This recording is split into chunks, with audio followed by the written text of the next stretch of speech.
오늘 이 읽은 본문의 말씀을 가지고 예수를 먹으라 이런 제목으로 우리 함께 말씀을 나누려고 합니다. 오늘 그 6월절 예배를 드리는데 정확하게는 이제 무교절의 예배로 오늘 이제 드려집니다. 지난 금요일이 6월절이었죠. 그래서 우리가 6월절 만찬을 나눴고 6월절 저녁이 그러니까 금요일 해가 지는 저녁부터 해서 토요일 해가 질 때까지가 6월절이었습니다. 그리고 토요일 해가 지면서 무교절의 첫날이 시작되는 겁니다. 무교절을 7일을 지키는 거죠. 6월절 다음 날부터 지키는 겁니다. 그러니까 오늘 지금 이 시간 우리가 예배를 드리는 것이 절기로 이야기하면 6월절이 끝나고 이제 무교절의 첫날이 되고 있는 겁니다. 그리고 이제 잠시 후에 저녁에 이제 해가 지면 보통 이제 저녁 6시로 기준을 삼습니다. 저녁 6시가 되면 무교절의 둘째 날이 되는 거죠. 그럼 무교절의 둘째 날이면은 뭐죠? 초실절이 되는 겁니다. 네. 그리고 이제 5일 남은 5일 동안 무교절의 7일에 그 절기를 지키면서 구원하신 하나님 앞에 감사하는 그러한 시간들을 갖습니다. 일반적으로 다른 교회들은 이런 절기보다는 이제 사순절, 오늘이 아마 부활절인가요? 네. 사순절 그리고 이제 부활주일로 드리고 이제 땡스기빙 하죠. 그다음에 크리스마스 이런 거 하는데 그런 거 다 좋은 겁니다. 저희가 그냥 안 할 뿐이지 상관은 없는데 근데 우리가 안 한다고 해서 그것도 문제가 있는 것도 아니고 남이 또 한다고 해서 뭐 시비 걸 필요도 없습니다. 우리는 우리 길을 가는데 그런 이제 일반 교회들이 하는 그런 절기보다도 사실은 성경에서 말씀하고 있는 이 이스라엘의 일곱 절기 유대인의 전통을 통해서 오늘 우리에게까지 전해졌지만 유대인이 만든 게 아니라 여호와의 절기라고 해서 하나님께서 지키라고 하신 하나님의 백성에게 주신 명령입니다. 이 말씀에 담겨져 있는 절기 안에 담겨져 있는 하나하나의 메시지를 잘 살펴보면 오늘날 예수 그리스도를 믿고 살아가는 그리스도인들에게 너무나 중요한 메시지들이 포함되어 있기 때문에 우리가 말씀에 순종해서 절기를 지킨다기보다는 유대인들은 여전히 절기를 지키는 거죠. 왜냐하면 그 절기를 지키는 것을 통하여 구원을 얻는 것이라 생각하고 있기 때문입니다. 그런데 우리는 그런 의미라기보다는 절기 안에 담겨진 하나님의 구원의 계획들을 다시 한번 생각하고 이 절기를 통해서 또 이제 주님께서 이루실 이 세상의 구원의 역사들을 우리가 소망하며 기다릴 수 있게 되는 겁니다. 그래서 절기 시즌이 오면 항상 절기의 메시지를 반복하는데 이미 수차례 들으신 분들도 있을 거고 이 절기의 메시지가 새로운 분들도 있을 겁니다. 나는 다 알았으니까 이젠 더 이상 들을 필요도 없는데 라고 생각하시면 안 되고 절기는 끊임없이 반복하는 겁니다. 반복하는 이유는 나를 기억하라는 겁니다. 누구요? 여호와 하나님. 그 반복을 통해 나를 구원하신 하나님을 기억하며 감사하며 그리고 그 구원이 무엇을 향하고 있는지 내게 무엇을 요구하고 있는지를 이 절기의 메시지를 통해서 우리가 너무나 분명하게 발견을 하게 되는 겁니다. 그래서 오늘 절기의 메시지를 또다시 나누는데 또 하는구나 라고 생각하지 마시고 그리고 들었어도 또 들어야 됩니다. 내년에도 또 들으셔야 되는데 마음을 즐겁게 하면서 오늘 이 절기의 메시지를 통해 우리에게 주시는 주님의 말씀을 우리가 함께 받겠습니다. 6월절의 메시지가 아니라 말씀을 준비하다 보니까 무교절의 메시지라고 좀 해야 될 것 같습니다. 지금이 이제 6월절은 우리가 만찬을 나눴고 지금 이 시간이 이제 무교절의 첫날이고 이제 오늘 저녁이 초실절로 넘어가게 됩니다. 그래서 6월절에서 무교절, 그래서 무교절에서 초실절로 넘어가는 이 흐름 안에서 우리에게 주시는 메시지들을 우리가 함께 보겠습니다. 6월절은 패스오버라고 이제 영어에서는 그렇게 얘기를 하는데 패스오버는 이제 뭔가를 넘어가는 거죠. 그래서 건드리지 않고 이렇게 지나가는 겁니다. 그런데 이 패스오버라는 그 의미보다 히브리의 의미를 보면 조금 더 명확하게 이 유월절의 의미를 알 수 있는데, 페삭이라는 이제 단어를 쓰는데 이 의미는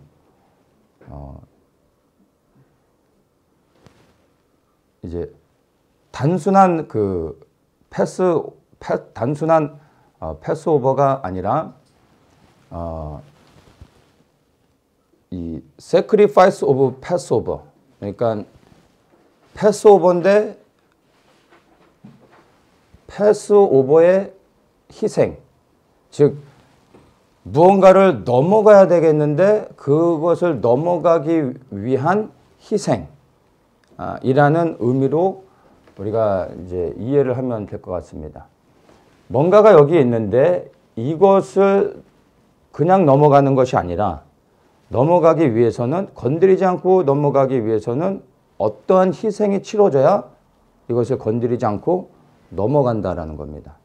그래서 패스오버를 위한 희생이라는 의미로 페삭이라고 말하는데, 그 패스오버 자체를 유월절이라고 말을 합니다. 그래서 그 패스오버를 위한 희생이 어린 양이고, 그 어린 양이 예수 그리스도라는 것을 우리는 이미 알고 있습니다. 히브리 민족이 애굽에 내린 10번째 장자를 죽이는 모든 그 죽음의 재앙들이 애굽 전역에 임할 때 히브리인들에게도 이 재앙은 피할 수 없는 것이었습니다. 9가지의 재앙 가운데서는 대부분이 애굽 사람들에게만 해당이 됐고, 고센 땅에 살고 있는 히브리 민족에게는 해당 사항이 되지 않았습니다. 그런데 이 10번째 재앙은 애굽에 살고 있는 모든 사람들에게 임하는 거였습니다. 하나님의 백성도 피할 수 없는. 그런데 이 죽음의 재앙으로부터 보호를 받아 이 죽음의 재앙이 넘어갈 수 있는 유일한 길이 있었는데, 그게 어린 양의 희생을 통해 그 피를 문설주에 바르면 죽음의 사자가 그 집안에 들어가 장자를 죽이려고 하다가 이 집안에 이미 사람이 죽었구나, 그 문설주에 발라진 피를 보면서 이미 죽음이 임했다 생각하고 죽음의 사자가 넘어가는 것입니다. 희생을 통해 넘어가게 되는 거죠. 그래서 sacrifice of Passover 이런 식으로 유월절을 이야기를 합니다. 애굽 사람들이나 히브리인들이나 똑같은 사건을 겪었는데 결과는 완전히 달라지는 거였습니다. 애굽의 사람들에게는 이 죽음이고 재앙이 됐습니다. 그런데 이 10번째의 재앙이 그 땅에 살고 있었던 히브리 민족에게는 구원의 역사가 일어났다는 겁니다. 완전히 달라지는 결과를 맞이하게 된 겁니다. 근데 어떻게 이 똑같은 사건이 한 민족에게는 가장 슬픈 재앙이 되고 또 다른 민족에게는 구원의 역사가 될 수 있었겠습니까? 이 생명과 사망을 가르게 됐던 하나의 기준이 있었는데 그게 다른 것이 아니라 어린 양이었다는 겁니다. 믿음이 아닙니다. 어린 양이라는 겁니다. 성실한 삶, 착하게 사는 거 아닙니다. 어린 양이라는 겁니다. 애굽 사람들이기 때문에 다 죽은 게 아니에요. 히브리인이라고 해서 다 산 게 아니에요. 어린 양의 피를 바른 그 가정에 죽음의 사자가 넘어간 겁니다. 히브리인들이었다 할지라도 어린 양의 피를 문설주에 바르지 않으면 죽음의 사자는 반드시 그 가정에 들어가 생명을 취했을 것입니다. 하나님의 말씀을 있는 그대로 믿지 않았다면 그 가정도 죽음을 피할 수 없었던 겁니다. 반대로 애굽 사람들이라 할지라도 혹시라도 그것을 듣고 자기 가정에 적용해서 어린 양의 피를 발랐다면 그 애굽의 가정은 생명을 보존했었을 것입니다. 그렇게 보존한 생명이 있는지는 모르지만 적용은 똑같이 되어진다는 것입니다. 바로 이 어린 양 하나로 생명과 죽음이 갈라졌던 것입니다. 애굽 안에 살고 있었던 히브리인들도 죽음의 재앙을 막을 수는 없었지만 그 죽음의 재앙이 넘어가게 할 수는 있었는데 그게 바로 어린 양의 희생이었다는 것입니다. 이 세상에 살고 있는 우리들도 그리스도인들조차도 여러분 이 땅에 살고 있는 모든 생물에게 임한 죽음을 피할 수 없습니다. 거부할 수 없는 겁니다. 그런데 히브리인들이 어린 양의 희생을 통해서 이 애굽에 임한 죽음의 재앙으로부터 보호를 받았던 것처럼 우리 그리스도인들도 예수 그리스도 안에 있는 부활의 생명을 통해서 영원한 생명을 얻게 되는 겁니다. 이 사망 권세를 깨트리고 진정한 자유를 누릴 수 있게 된 것을 우리는 알 수 있는 겁니다. 이 세상 가운데 사망을 이길 수 있는 것은 아무것도 없습니다. 그래서 사망이 이 세상의 왕노릇하는 것입니다. 이 땅에 영원한 것은 하나도 없습니다. 다 쇠하여집니다. 그리고 생명은 반드시 죽습니다. 그래서 사망이 이 땅의 왕이 되는 겁니다. 그런데 세상의 임금이 사망이지만 예수님께서 이 땅에 오셔서 사망을 이기셨습니다. 그분이 사망을 이기시기 위해서는 그분이 죽으셔야만 됐습니다. 그래서 죽으셨다 다시 살아나셔야지만 사망의 권세를 깨트릴 수 있기 때문에 그분이 죽으신 겁니다. 그분이 죽으시면서 그 흘리신 보혈의 피가 우리의 죄를 사해 주셨습니다. 사망 권세를 깨트리고 무덤에서 부활하심으로 말미암아 이제 우리가 예수 그리스도를 통하여 영원한 생명을 얻을 수 있게 됐다는 이 놀라운 사실이 사실 유월절을 통해서 새롭게 다시 생각하고 묵상하며 우리를 구원하신 하나님께 또 우리를 구원하기 위해 피를 흘리시고 죽으신 그리고 다시 사신 그리스도께 감사하며 그분께 영광의 박수를 올려드려야 되는 겁니다. 우리 감사의 박수를 한번 올려드리겠습니다.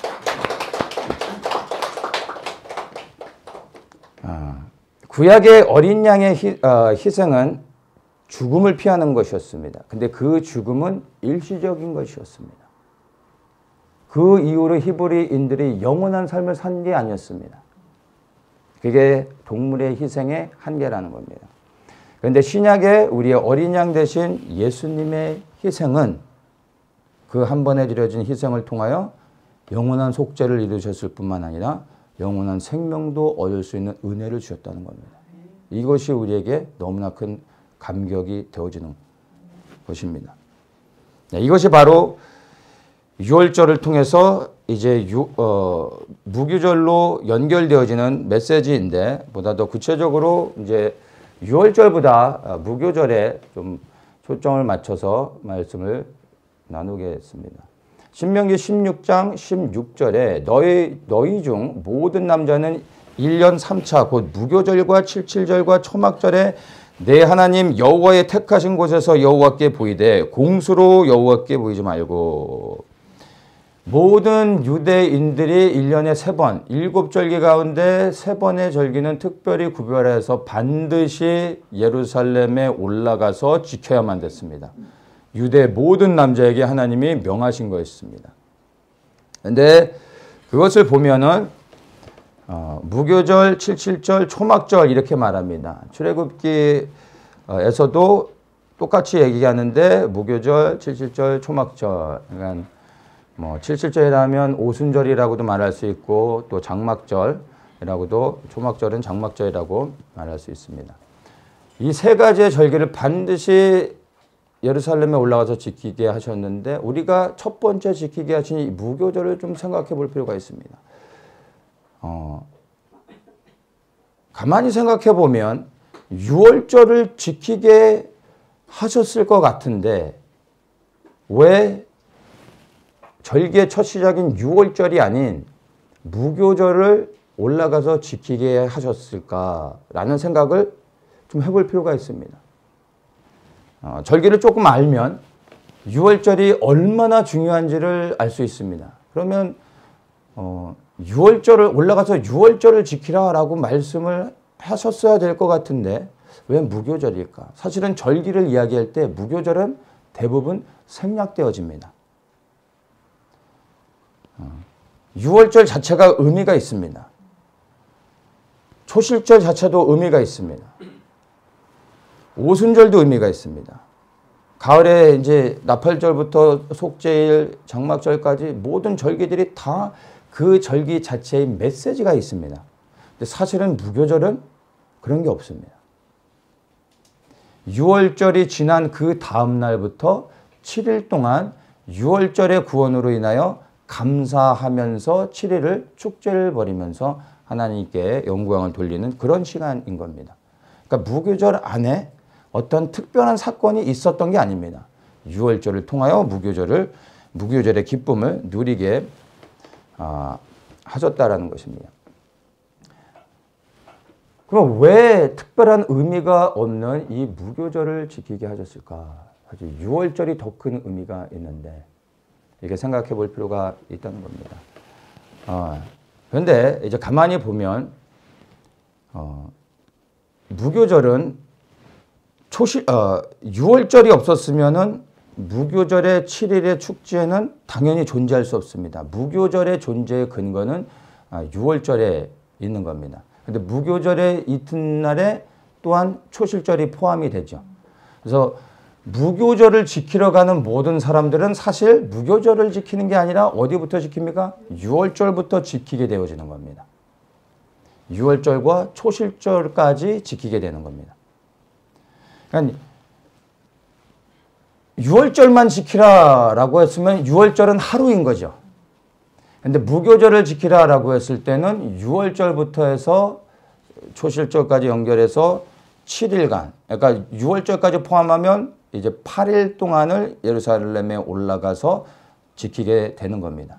그래서 사실은 무교절을 지키라고 말씀하시지만 유월절을 지키라고 하신 것과 같은 겁니다. 그러면 무교절이 유월절이냐? 그거는 또 아닙니다. 전혀 다른 것입니다. 그러나 다르지만 구별된 것이지만 완전히 다르다라고 또 말할 수도 없는 것입니다.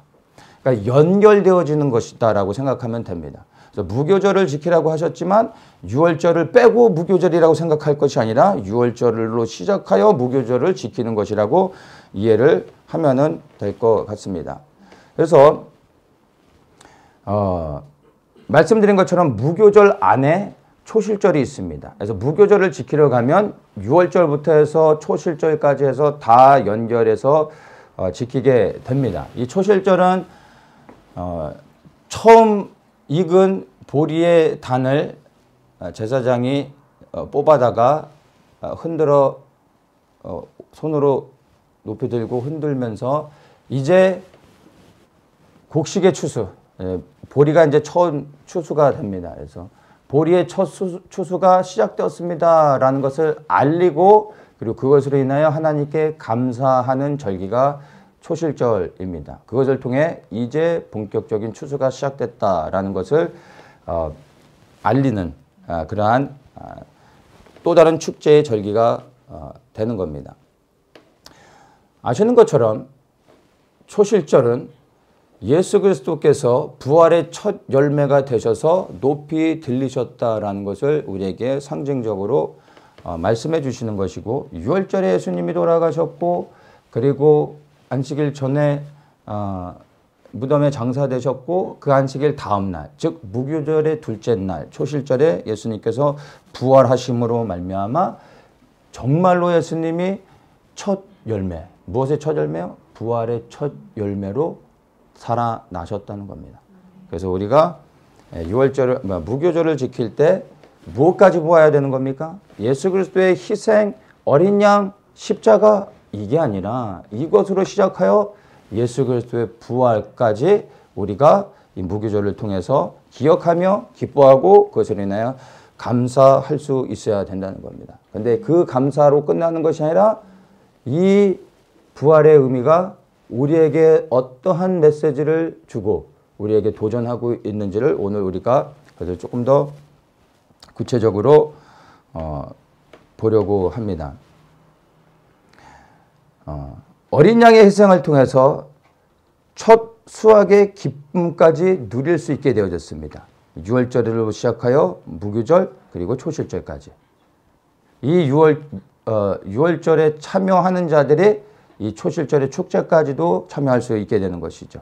마찬가지로 예수 그리스도의 죽으심을 통하여서 우리가 그리스도의 부활까지 참여하며 그것으로 인해 기뻐하고 감사하며 그 안에서 자유할 수 있어야 됨을 이 무교절의 그 흐름을 통해서 우리가 알 수 있는 것입니다. 유월절의 기쁨을 누리는 사람들은 사실 많습니다. 예수 그리스도를 믿는 모든 사람들이 유월절의 기쁨, 그리스도가 나를 구원하셨다는 것에 대한 감사와 기쁨 가운데 살아가고 있습니다. 그러나 이 기쁨이 초실절까지 연결되어져서 그리스도의 부활에까지 참여하는 사람들, 그 부활의 생명 가운데 살아가는 사람들은 얼마나 있는지 우리가 좀 곰곰이 생각하면 좋겠습니다. 오늘 우리 모든 성도님들이 유월절의 기쁨에서 멈추지 않고 무교절까지 들어가 이 초실절의 기쁨과 감사까지 누릴 수 있기를 축복합니다. 왜냐하면 예수의 피를 통해서 우리가 죄사함을 받았을 뿐만 아니라 즉 유월절을 경험하는 것이죠. 그러나 예수 안에 있는 영원한 부활의 생명까지도 누려야 되는 겁니다. 이것이 주님이 우리에게 원하시는 것입니다. 자, 어린 양을 잡아 그 피로 문설주에 발랐을 뿐만 아니라 그리하여 죽음의 재앙들이 넘어갔습니다. 그러나 그것으로 끝나지 않고 그 드려진 희생 어린 양을 가지고 집안에 들어와 이들이 양고기를 해서 먹었다라는 것입니다. 이게 유월절이었습니다. 피를 바르고 끝나는 게 아닙니다. 집에 들어와 반드시 그 양고기를 먹게 하셨습니다. 우리가 이 본문 이제 요한복음 6장을 읽었는데 이 6장의 말씀 가운데 예수님께서 하시는 말씀들이 이렇습니다. 6장 35절에 보면 예수님께서 이렇게 말씀하시죠. 내가 곧 생명의 떡이니 이렇게 말씀하십니다. 그러면서 48절에 또 내가 곧 생명의 떡이로라. 51절에 나는 하늘로서 내려온 산떡이니 사람이 이 떡을 먹으면 영생하리라. 나의 줄 떡은 곧 세상의 생명을 위한 내 살이로다. 그리고 55절에 보면 내 살은 참된 양식이요 내 피는 참된 음료요. 내 살을 먹고 내 피를 마시는 자는 내 안에 거하고 나도 그 안에 거하리라. 이러한 말씀들을 하고 계십니다. 이 말씀들을 통해 어린 양의 희생을 통해 피를 문설주에 바를 뿐만 아니라 그 드려진 희생으로 집에 들어와 양의 고기를 먹게 하셨던 그 의미를 우리가 요한복음의 말씀을 통해서 발견해야 됩니다. 그리고 이것을 이해하고 이 말씀을 취하는 것은 너무나 중요한 메시지가 되는 겁니다.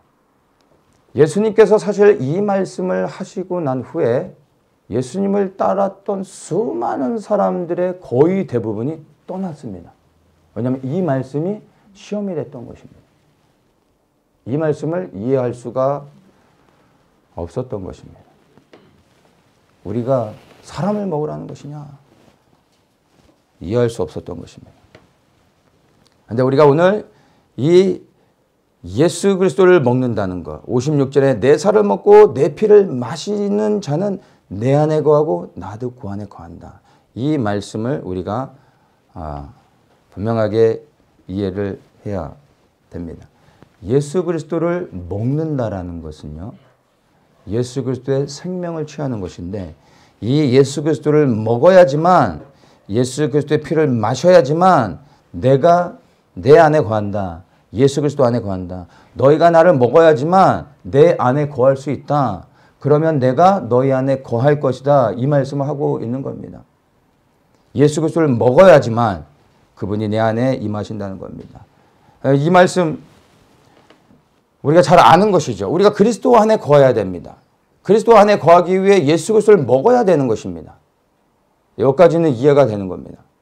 그러면 그리스도 안에 거한다라는 게 무엇이겠습니까? 예수 그리스도 안에 거한다라는 것은, 이 거한다라는 단어는 영어에서는 이제 abide in me, 그러니까 abide라는 단어를 쓰는데, 이 영어의 단어의 의미를 가지고 우리가 조금 살펴볼 수 있는데, 거한다라는 이 단어는 accept, 받아들인다, follow, 이제 따라간다, 이런 의미가 있고, 또 중요한 의미 하나가 obey, 이제 순종한다라는 단어의 의미를 이 abide라는 단어가 갖고 있습니다. 그러니까 그리스도 안에 거한다라는 말씀은 설명을 드린 것처럼 내가 예수 그리스도를 받아들이고 그리고 예수 그리스도를 따라가는 것이고 그리하여 예수 그리스도께 순종하는 것이 그리스도 안에 거하는 겁니다. 네, 그것이 예수 그리스도를 먹는다는 것입니다. 이해되십니까? 왜 우리가 예수 그리스도를 먹어야 되는지. 그게 그리스도 안에 거한다라는 의미입니다. 내가 예수님께 거하겠습니다 라고 고백하고, 예수님 저도 그거 싫은데요? 라고 하면 거하고 있는 게 아닙니다. 기도했더니 짜릿함을 느끼고 뭔가 충만해져 있기 때문에 그 느낌 때문에 내가 그리스도 안에 거하는 게 아니라, 아무것도 내가 느끼지 못해도 예수님께 순종하는 삶을 살아가고 있다면, 말씀을 지켜 행하고 있다면 그게 그리스도 안에 거하고 있는 겁니다. 근데 히브리적 의미에서는 이 거한다라는 게 메노라는 단어를 쓰는데, 이 메노라는 단어는 조금 다르게 표현을 합니다. 남아있다 라는 의미를 갖기도 하고, 거주한다, 체류한다 이런 의미도 있습니다. 그리고 이렇게 분리되지 않는다 이런 의미도 있는데, 중요한 의미가 멸망당하지 않는다 라는 의미로 메노라는 단어 안에 포함이 되어 있습니다. 멸망당하지 않는다. 그리고 인내한다 라는 단어의 의미가 있는 겁니다. 그래서 이 abide라는 단어의 의미와 메노라는 단어의 의미를 우리가 종합적으로 이 해석을 해서 적용을 한다면, 예수 그리스도를 먹는다는 것, 그리하여 예수 그리스도 안에 거한다라는 것은요, 그분을 받아들이고 그분을 따르며 그분께 순종하는 것을 말하는데, 그것을 위하여 인내가 필요하다는 겁니다. 그렇게 끝까지 인내하며 순종할 때 not to perish, 영원한 생명을 얻게 되는 겁니다. 멸망당하지 않는다는 겁니다. 네. 왜 우리가 예수 그리스도를 먹어야 되는지, 주님께서 나를 먹지 않으면 너에게 생명이 없다라고 말씀하셨는지를 이해하시겠습니다. 먹어서 배부르기 위한 것이 아니라, 예수 그리스도를 먹고 그 안에 거한다라는 것은 결국 예수의 생명을 통하여 그리스도께 순종하며 그의 부르심 가운데 따라가는 것입니다. 예수님의 제자들이 그러한 삶을 살았지 않습니까? 이 땅에서 우리가 볼 때는 그들이 비참한 죽음을 당하여 끝내는 다 죽음으로 끝난 것 같지만, 말씀 그대로 이들은 멸망당하지 않았습니다. 영원한 생명을 얻었음을 우리는 믿음으로 확인할 수 있습니다. 무엇 때문에요? 예수 그리스도를 먹었기 때문에. 그들이 예수 그리스도를 어떻게 먹었습니까? 말씀에 순종하며 부르심의 사명을 끝까지 감당하며 믿음을 지켰기 때문에, 인내했기 때문에 영원한 생명을 얻을 수 있었던 것입니다. 우리가 예수 그리스도를 먹어야 되는 이유가 여기에 있는 것입니다. 무교절의 7일 동안 다른 건 먹지 않습니다. 오직 무교병만을 먹게 되어 있습니다. 이게 무교절 7일 동안에 지켜야 되는 단 하나의 규칙이 되는 겁니다. 네, 무교병은 먹어보셨겠지만 별로 먹을 만한 게 되지 않습니다. 근데 이 무교병이 무엇을 의미합니까? 죄 없으신 예수 그리스도를 의미하고 있습니다. 그 죄 없으신 그리스도를 7일 동안 먹는 겁니다. 예수 그리스도의 생명을 취하는 것입니다. 그리스도가 내 안에 거할 수 있도록 내가 먼저 그리스도 안에 거하는 겁니다. 그리고 그리스도께 이제 예수 그리스도의 생명을 가지고 그리스도께 순종하는 것들이 당연히 이 그리스도를 먹는 것, 무교병을 먹는 것 안에 담겨져 있는 그런 숨겨진 메시지라는 것을 우리가 알 수 있는 것입니다. 그래서 유월절을 지나 무교절을 지킨다라는 것은요, 단순히 이 죽음의 재앙으로부터 한번 벗어난 것으로 인하여 기뻐하고 감사하는 것으로 끝나는 게 결코 아니다라는 것을 분명히 이해를 하셔야 됩니다. 죄와 사망의 권세에서 나를 구원하신 예수님께 내가 이제 반응하면서 이제 그분이 나의 주인이 되시고 나는 그분을 섬기는 백성으로서 이제 그분만을 내가 예수님만을 따르며 섬기겠습니다. 순종하겠습니다. 라는 이 고백과 결단이 무교절의 7일 동안이 결단되어지고 그리고 반복되어져야 된다는 것입니다. 내일부터 우리가 무교절에 이 절기 동안 공동체적으로 금식하게 될 텐데 아무 생각 없이 금식하면 의미가 없는 겁니다. 왜 이 무교절의 절기에 우리가 금식하는지를 생각하며 이것은 절기마다 반복되어지며 우리의 삶을 그리스도께 다시 새롭게 드려야 되는 겁니다. 이것만이 영원한 생명을 얻을 수 있는 유일한 길이 되는 겁니다. 6월절만을 붙잡고 어린 양의 희생으로 인해 기뻐하고 감사하는 것만으로는 결코 여러분들이 영원한 생명을 얻는 그 자리에 설 수 없다는 걸 반드시 아셔야 됩니다. 오늘날 너무나 많은 사람들이 6월절의 기쁨에서만 머물고 있고 이것으로 인하여 구원을 받을 것처럼 영원한 생명을 얻은 것처럼 믿고 있지만 그렇지 않다는 것을 이 절기의 메시지를 통해서도 분명히 보여줍니다. 나를 구원하셨기 때문에 그리고 구원하신 그분이 다시 살아나셨기 때문에 이제 나는 그 나를 구원하신 분에게 속하여진 그러한 종이라는 것을 반드시 기억해야 되는 것입니다. 이렇게 예수 그리스도께 그리스도를 먹음으로 그리스도께 순종하며 그리스도를 따르는 사람에게 예수님께서 비로소 내가 너희 안에 거하겠다라고 말씀하시는 겁니다. 우리가 먼저 그리스도 안에 거한다는 것은 우리의 의지를 동원해 그리스도께 굴복하는 것을 말하는 거고 그렇게 되어질 때 이제 내가 너희 안에 거하겠다. 이것을 통해 예수 그리스도의 영원한 생명이 우리 안에 있게 되는 겁니다. 할렐루야. 이러한 구원의 축복이 우리 모두에게 임하기를 간절히 축원합니다. 우리가 분명히 기억해야 되는 것이요. 예수의 피는 너무나 귀한 것이고 우리에게 필요한 것입니다. 그러나 예수의 피는 죄를 사하는 것이지 그 예수의 피가 우리에게 생명을 주는 것이 아니라는 걸 여러분 반드시 기억해야 됩니다. 오늘 너무나 많은 사람들이 예수의 피가 만병통치약인 것처럼 우리 어렸을 때 배가 아파도 빨간 약 바르고 그러면 다 날 것처럼 믿고 예수의 피가 우리에게 너무나 중요한 것이지만 여러분 그 예수의 피로 우리가 끝까지 믿음을 지켜 영원한 생명을 얻는 자리까지 나아갈 수 없다는 걸 분명히 기억하셔야 되는 겁니다. 예수의 피가 없이는 우리가 시작할 수 없습니다. 예수의 피를 통하여 죄사함을 받습니다. 그러나 그것은 시작일 뿐이라는 겁니다.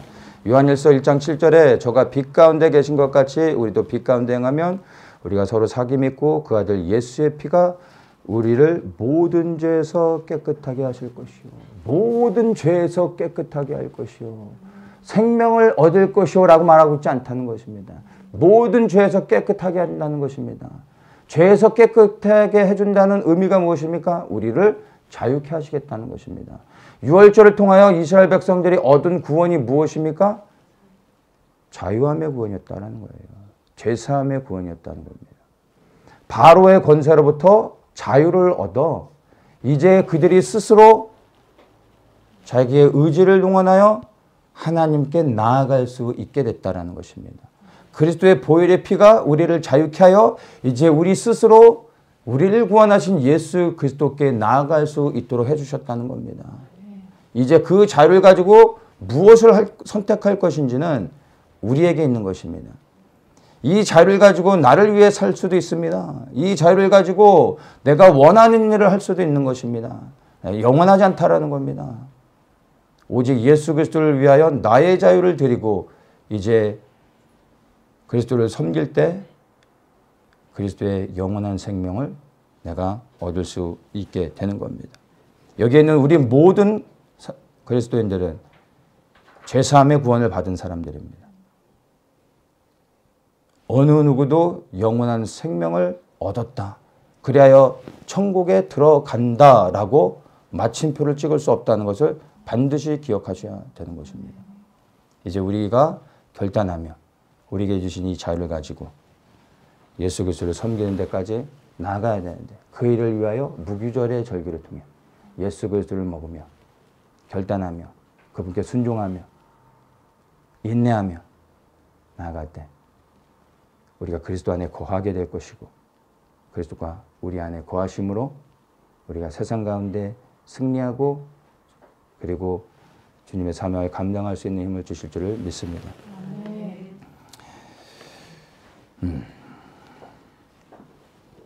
히브리인들은 6월절 어린 양의 희생을 통해서 바로의 권세로부터 자유를 얻고 출애굽을 했습니다. 출애굽은 곧 구원을 말하는 거죠. 그러나 말씀을 나눴던 것처럼 이 구원은 영원한 생명을 얻는 영생에 대한 구원이 아니라는 것을 다시 한번 여러분들이 너무나 분명하게 기억을 하셔야 됩니다.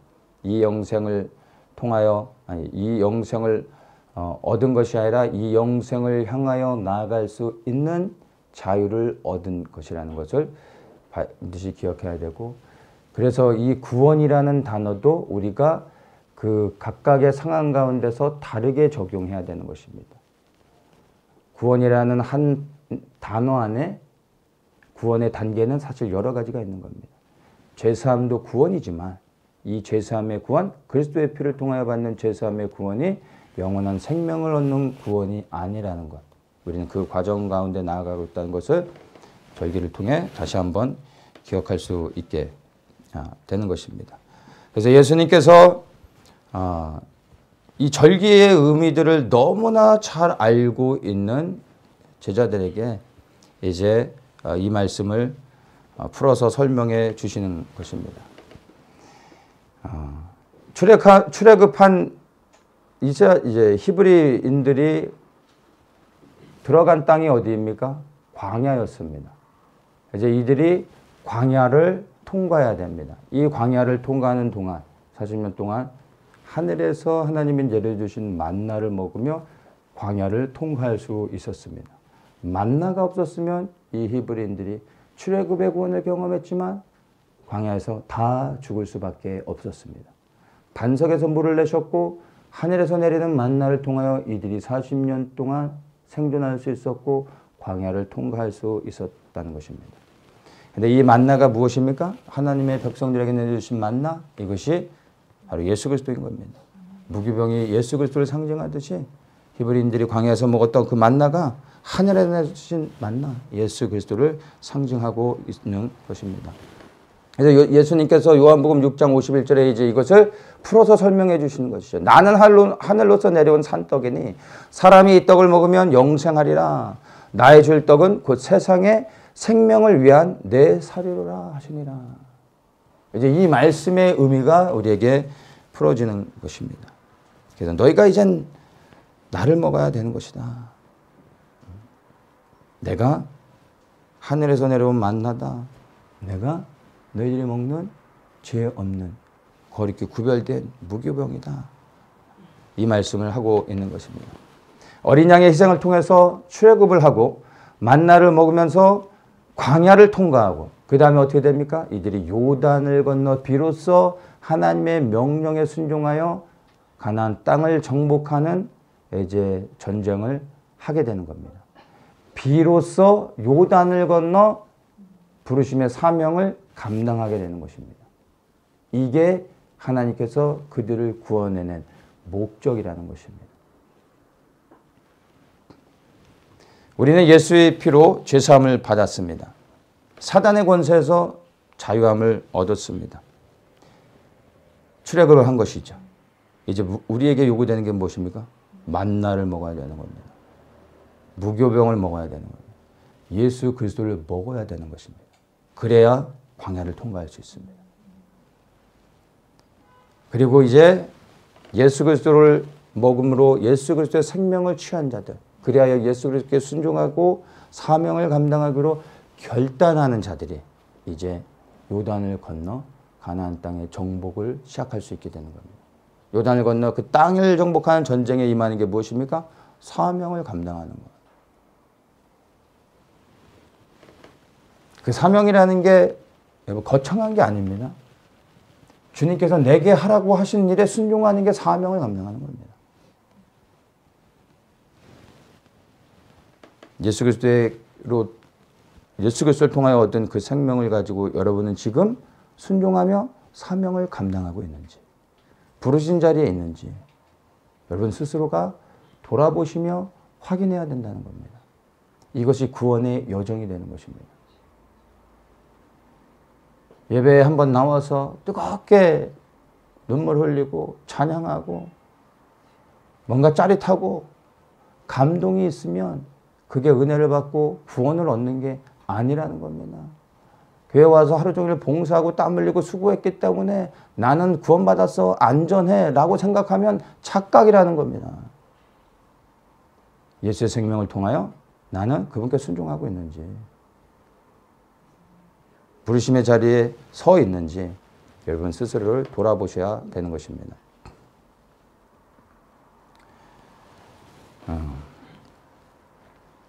이 6월절을 지나 이제 무교절의 시간으로 들어오면서 우리 더 처치도 이 6월절의 특별한 어떤 출애굽의 경험들을 우리가 공동체적으로 지금 우리가 하고 있습니다. 지난 2년 동안 우리가 이 6월절을 통한 출애굽의 새로운 경험들을 하고 있는 것 같습니다. 작년에는 이제 6월절이 지나고 무교절의 그 한 주간 동안 우리가 공동체적으로 금식하면서 주님께서 우리로 하여금 새롭게 나아갈 수 있도록 해주셔서 우리가 이곳에 와서 1년 동안 예배를 드렸습니다. 여기 처음에 들어왔을 때는 너무나 감사했고 들어온 지 1년 만에 다시 또 나간다는 것은 여러분도 생각도 안 했겠지만 저도 생각하지 않았습니다. 그런데 지난 1년 동안 코로나로 인해서 우리가 비공개로 예배를 드리는 가운데서도 또 오실 분들은 나와서 찾아오시고 또 주님께서 동역자들을 붙여 주시면서 이제 우리가 다시 또 좀 더 큰 장소로 옮길 수밖에 없는 상황이 되어졌습니다. 근데 이게 절묘하게 또 이 시즌에 우리가 계획한 게 아니라 6월절의 시즌에 일어났습니다. 그래서 지난 몇 주 동안 부지런히 찾고 다녔는데 작년에 이 기억들이 확 되살아나는데 막 아찔해지는 거예요. 왜냐하면 작년엔 거진 한 달 반을 찾고 다녔는데도 선교회고 예배를 드린다고 하면 가는 곳마다 거절을 당했습니다. 근데 이번에도 똑같은 경험을 하는데 작년에 악몽이 되살아나면서 아찔해지더라고요. 괜찮은 장소가 있으면 예배를 드린다고 하면 단칼에 거절이 되고 한 군데는 저희가 찾았어요. 너무 마음에 들고 계약금까지 냈습니다. 계약하는 전날 취소가 됐습니다. 또 막 찾다가 한 군데를 찾았어요.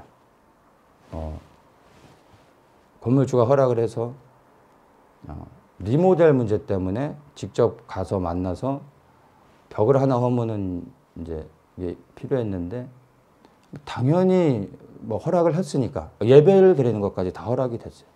그럼 뭐 보통 리모델 하기 위해서는 뭐 벽 하나 허무는 건 뭐 당연히 해줄 거라 생각하고 가서 얘기를 하는데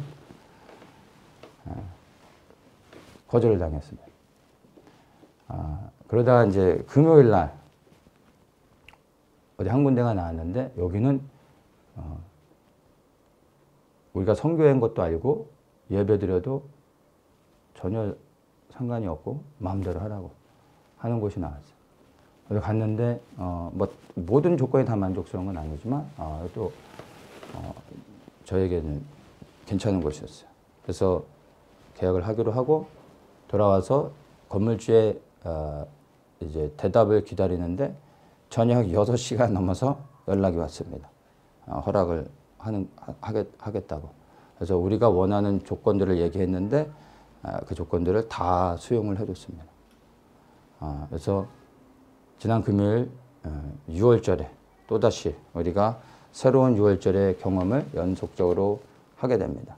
만약 우리가 6월절을 지키며 6월절의 메시지를 나누며 또 6월절에 또 이 말씀의 의미를 가지고 우리가 기도하지 않았으면 아마 이 6월절의 출애굽의 기쁨들, 하나님이 새롭게 인도하시는 것들을 경험하지 못했었을 것입니다. 물론 꼭 이렇게 해야 된다는 것은 아니지만 우리에게 이것을 연속으로 이 6월절의 시즌에 맞춰서 우리에게 또다시 하나님께서 새롭게 인도해 주신다라는 것은 우리가 곰곰이 생각해 볼 필요가 있습니다. 오늘에 나눴던 이 말씀과 연결을 해서 아시는 것처럼 우리는 할 수 있는 건 기도밖에 없기 때문에 그러나 주님께서 기도를 가장 기뻐하시기 때문에 우리는 지난 2년 동안 기도했습니다. 아시는 것처럼 우리가 무엇을 위해 기도했습니까? 하나님 나라를 위해 기도했습니다. 대한민국을 위해, 북한의 구원을 위해, 이스라엘의 회복을 위해 기도했고 앞으로도 그럴 것입니다. 그런데 하나님께서 우리가 했던 이 기도가 하나님이 보실 때는 기뻐하셨던 것이라 저는 믿습니다. 그래서 우리에게 새롭게 나아갈 수 있도록 더 좋은 환경 가운데로 주님께서 인도해 주신다는 것을 너무나 분명하게 저뿐만이 아니라 우리 모든 성도님들이 아실 겁니다. 그러면 우리가 이제 이것으로 인해 기뻐하고 감사할 뿐만 아니라 거기에서 머물면 안 된다는 것이죠. 이제 더 나아가 왜 우리에게 이렇게 하나님께서 은혜를 주시며 우리로 하여금 새롭게 나아가게 하시는지를 두려운 마음으로 거룩한 부담감을 가져야 된다는 겁니다. 6월절이 아닌 무기절과 연결되어져서 왜 우리에게 주신 이러한 은혜를 주시는지를 기억해야 되는 겁니다. 어떤 사람은 이제 출애굽을 경험하며 6월절의 기쁨 가운데 머물러 있는 사람도 있겠죠. 어떤 사람은 이제 광야 가운데 오직 예수 그리스도만 소망하며 그 광야를 통과하고 있는 사람도 있을 수 있습니다. 어떤 사람은 이제 요단을 건너 부르심의 자리까지 나가는 사람도 있습니다. 각 사람의 상황은 다 다를 수 있습니다. 그러나 우리의 공동체는 지금 어떤 스테이지에 있겠습니까? 이제 요단을 건너 부르심의 자리로 나아가 새롭게 싸우며 나가야 된다는 것입니다. 그래서 우리에게 지금 무엇이 필요합니까? 바로 예수 그리스도를 먹으며 그리스도로 우리를 더욱더 채우며 흔들리지 아니하고 견고하게 인내하며 말씀에 순종하여 끝까지 이 자리를 지키며 파수하며 싸우며 나아가야 된다는 것. 바로 이것을 위해 하나님께서 우리에게 새로운 기회를 주시는 겁니다. 왜냐하면 지난 2년 동안 해왔던 이 기도가 결코 헛되지 않았고 하나님이 기뻐하시는 거기 때문에 우리에게 이런 은혜를 주셨다고 믿습니다. 이제 우리 모든 공동체들이 오늘의 이 무교절 안에 담겨져 있는 예수 그리스도를 먹는다는 것, 그리고 그 부활의 생명을 취한다는 것이 우리에게 어떠한 의미가 있고, 그리고 이제 주님이 우리에게 무엇을 요구하고 있는지를 다시 한번 생각하면서 우리 모든 공동체가 하나의 비전 안에서 다시 새롭게 세워지면서 흔들림 없이 그 부르심 가운데 다시 서기를 원합니다.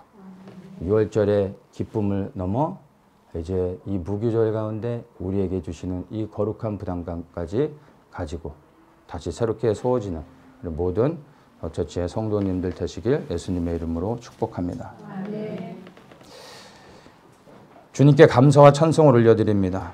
우리를 구원하셨을 뿐만 아니라 우리를 구별하시고 새롭게 불러주시고 예수 그리스도로 우리를 더욱더 채워주셔서 이제 요단을 건너 부르심의 자리에 새롭게 서게 하심을 감사합니다. 그리스도의 군사로서 왕의 영광을 위해 다시 오실 그리스도의 그 거룩한 길을 예비하며 충성스럽게 싸우며 땅을 정복하며 그 길을 예비하며 나아갈 수 있는 힘과 능력을 우리에게 더욱더 더하여 주셔서 예수 그리스도의 뜻이 이루어질 때까지 변함없이 기도할 수 있는 힘과 능력을 우리에게 더하여 주시옵소서. 감사하며 예수님의 이름으로 기도합니다.